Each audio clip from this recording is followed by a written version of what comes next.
हरे कृष्णा। आज से हम 14वें अध्याय का श्रवण करेंगे, जिसका नाम है गुणत्रय विभाग योग।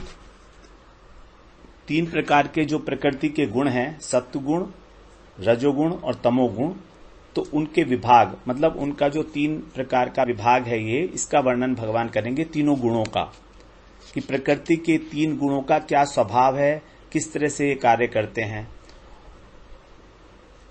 तो सबसे पहले हम लोग पहला श्लोक श्रवण करते हैं।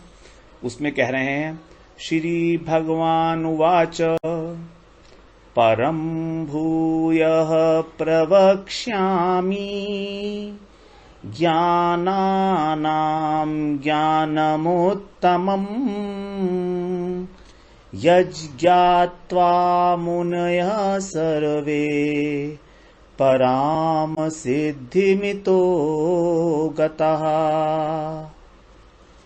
परम भूयः प्रवक्ष्यामि ज्ञानानां ज्ञानम उत्तमम् यत् ज्ञात्वा मुनयः सर्वे पराम सिद्धिम इतो गतः।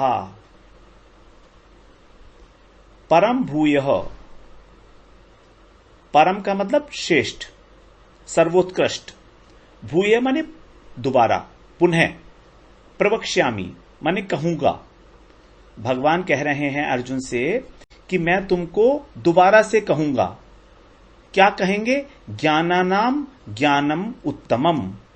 जितने भी प्रकार के ज्ञान हो सकते हैं, उन सब में उत्तम ज्ञान को कहूंगा, श्रेष्ठ ज्ञान को।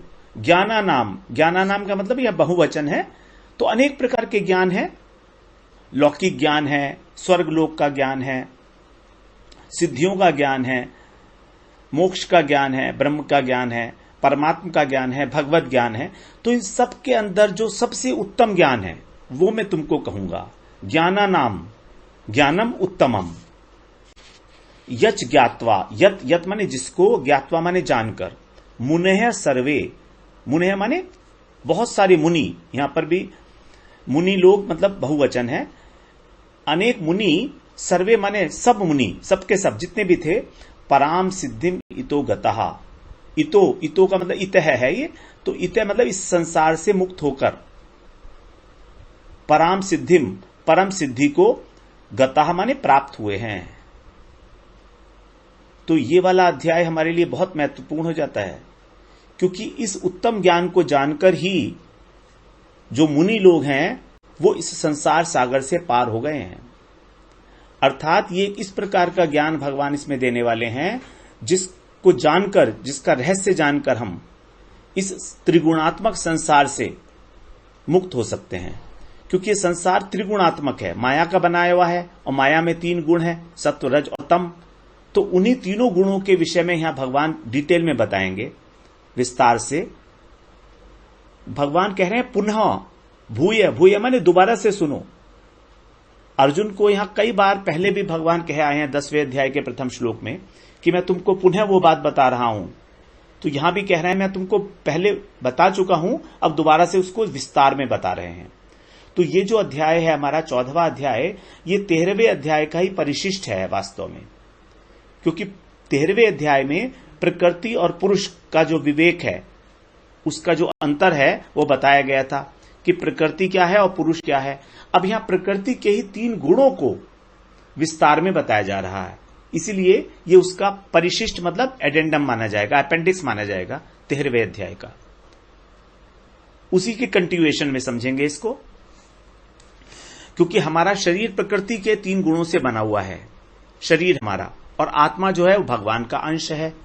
तो इन दोनों का जो हमको पृथक पृथक अनुभव करना है, कि शरीर आत्मा दोनों विजातीय वस्तु हैं, पृथक पृथक हैं, इसको हम तभी जान पाएंगे जब हम इस शरीर को बनाने वाले 3 गुणों के विषय में जान पाएंगे, कि उनके क्या कार्य हैं, वो क्या करवाते हैं, किस समय बढ़ते हैं, जब ज्यादा होता है तो कैसे होता है, उन गुणों का सिस्टम क्या है। तो उसके बारे में यहां डिटेल में बता रहे हैं। परम भूय प्रवक्ष्यामि, यहां पर 2 विशेषण है, उत्तम और परम।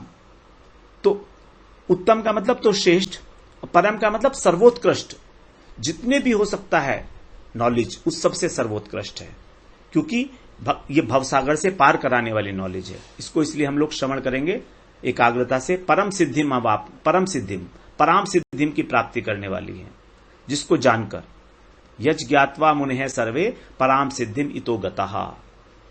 तो इस षष्ठक में जो हमारा तृतीय षष्ठक चल रहा है 13वें अध्याय से लेकर और 18वें अध्याय तक, इसमें 14वां अध्याय बहुत महत्वपूर्ण है,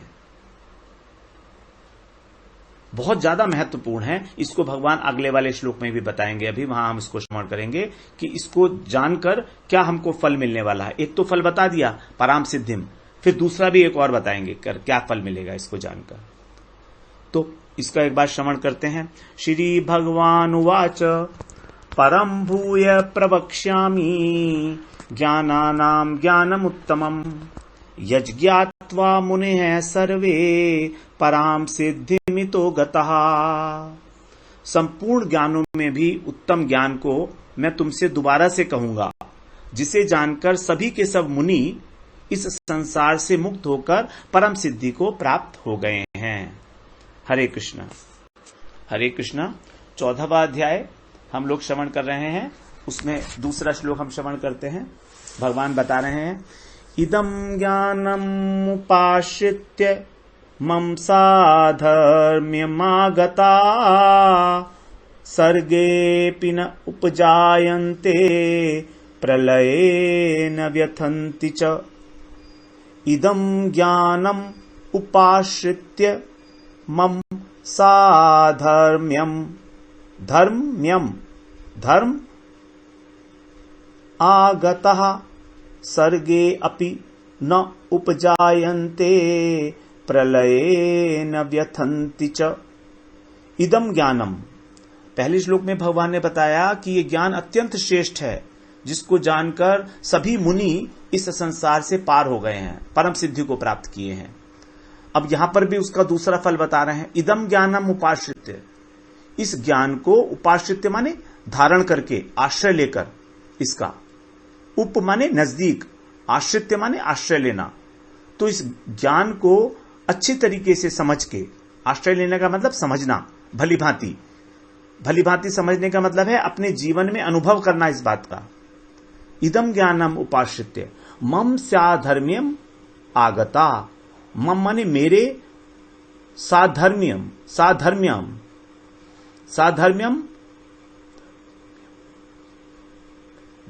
मतलब मेरे धर्म को, सहधर्मिता को, मेरे समान सहधर्मिता को आगता माने प्राप्त हो चुके हैं।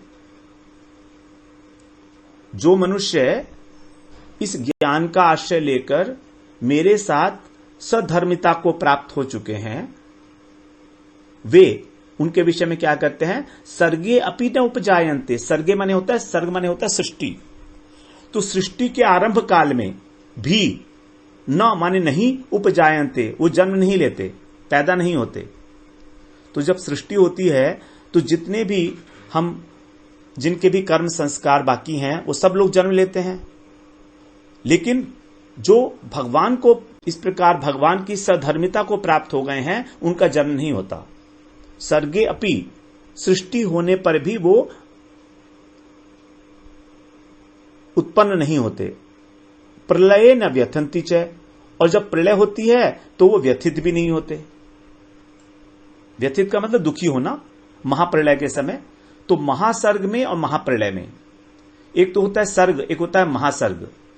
ब्रह्मा जी का जब एक दिन पूरा हो जाता है तो प्रलय होती है, और अगला दिन जब शुरू होता है तो उसको बोलते हैं सर्ग।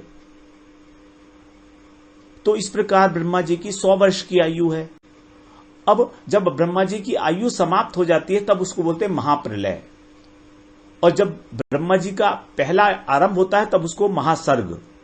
तो कह रहे हैं महासर्ग और महाप्रलय में भी, वो महासर्ग में भी उत्पन्न नहीं होते, तो फिर महाप्रलय में व्यथित होने का तो प्रश्न भी नहीं है। जब उत्पन्न ही नहीं हुए तो व्यथित क्या होंगे। तो यहां पर उस ज्ञान के अनुभव करने के लिए कह रहे हैं उपाश्रित्य।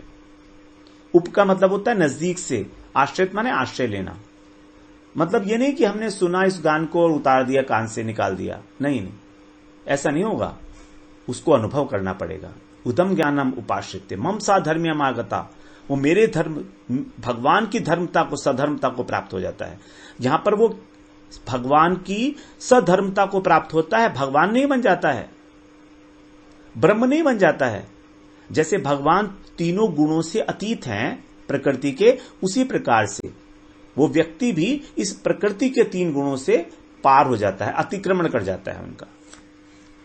क्योंकि यहां पर गुणों की चर्चा की जा रही है ना, तो भगवान गुणातीत है, उसी प्रकार से वो व्यक्ति भी गुणातीत हो जाता है। अब जब गुणातीत हो जाता है तो उसका संसार से कोई लेना देना नहीं रहता, फिर उसको संसार में आने की आवश्यकता ही नहीं होती। क्योंकि हमारे को संसार में आने का कारण है हमारा गुणों के साथ आसक्ति का होना, और हम उसमें बंध जाते हैं आसक्ति में, इसलिए हमको बार बार आना पड़ता है। लेकिन वो जब इस बात को समझ लेते हैं कि ये प्रकृति के 3 गुण हैं और मेरा उद्देश्य है इनसे ऊपर उठना, तो भगवान की आराधना करके वो इन तीनों गुणों को अतिक्रमण कर जाता है भगवान का भक्त। ये आगे बताएंगे अंतिम श्लोक में भगवान, लास्ट 2-3 श्लोकों में भगवान, अर्जुन पूछेंगे प्रश्न तो भगवान बताएंगे कि उसको कैसे मेरी सधर्मिता प्राप्त होगी, उसका उपाय क्या है। तो यहां कह रहे हैं इस ज्ञान का आश्रय लेकर मेरे जो मनुष्य मेरी सधर्मता को प्राप्त हो जाता है, वह महासर्ग में भी उत्पन्न नहीं होता और महाप्रलय में भी दुखी नहीं होता। इदं ज्ञानम उपाश्रित्य मम साधर्म्यमागता सर्गेऽपि नोपजायन्ते प्रलये न व्यथन्ति च। हरे कृष्णा।